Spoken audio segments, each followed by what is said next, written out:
திமுக மீதான வெறுப்பை தமிழ்நாட்டு மக்கள் வெளிப்படையாக காட்டும் போதெல்லாம் போலி தமிழ் பற்று நாடகமாடி பிரிவினையை தூண்டுவது திமுகவின் ஆதிகால வழக்கம் என அண்ணாமலை கடிந்துரைத்துள்ளார். அண்ணாமலை வெளியிட்டுள்ள பதிவில் திமுகவின் தொடர்ச்சியான இந்து மத விரோத போக்கை எதிர்த்து மதுரையில் முருகபக்தர்கள் மாநாட்டில் கூடிய பல லட்சம் தமிழக மக்களின் உணர்வு திமுகவை ஆட்டம் காண வைத்திருப்பதாகவும், உடனே சில வாடகை வாயர்களை தூண்டிவிட்டு ஏற்கனவே பலமுறை விளக்கமளித்த மொழிவாரியான நிதி ஒதுக்கீடு குறித்து முதலமைச்சர் பொய் பிரச்சாரம் செய்ய தொடங்கியிருப்பதாகவும் குற்றம் சாட்டியுள்ளார்.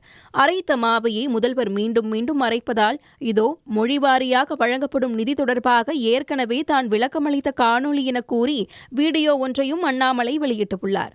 தமிழகத்தில் பலமுறை ஆட்சியிலிருந்தும் மத்தியில் பசையான அமைச்சர் பதவிகளை வகித்தும் அப்பா, மகன், பேரன் என தலைமுறையாக தமிழ் பற்று என கூறி வெறும் வாயால் வடை சுட்டுக் கொண்டிருப்பதை தவிர கேரள மாநிலத்திலோ, கர்நாடகாவிலோ, ஆந்திர மாநிலத்திலோ புதிய தமிழ் பல்கலைக்கழகங்கள் அமைக்க என்ன முயற்சி எடுத்தது திமுக?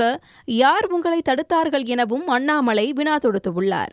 நீங்கள் மத்திய அரசில் அமைச்சர் பதவி வாங்கிக் கொண்டு உலகம் போற்றும் ஊழல்களை செய்து கொண்டிருந்த 8 ஆண்டுகளில் நீங்கள் அங்கம் வகித்த மத்திய அரசு சமஸ்கிருதத்துக்கு ஒதுக்கிய நிதி 675 கோடியே 36 லட்சம் ரூபாய் எனவும், தமிழுக்கு வெறும் 75 கோடியே 5 லட்சம் ரூபாய் எனவும் குறிப்பிட்டுள்ள அண்ணாமலை, அப்போது எங்கு சென்றது இந்த வாடகை வாய்கள் எனவும், கடந்த ஆண்டு தமிழக பள்ளிக் கல்வித்துறை சமஸ்கிருத மொழி வளர்ச்சிக்கு 11 கோடியே 68 லட்சம் ரூபாய் செலவிட்டதே அது எதற்காக என்று கூற முடியுமா எனவும் வினா தொடுத்துள்ளார்.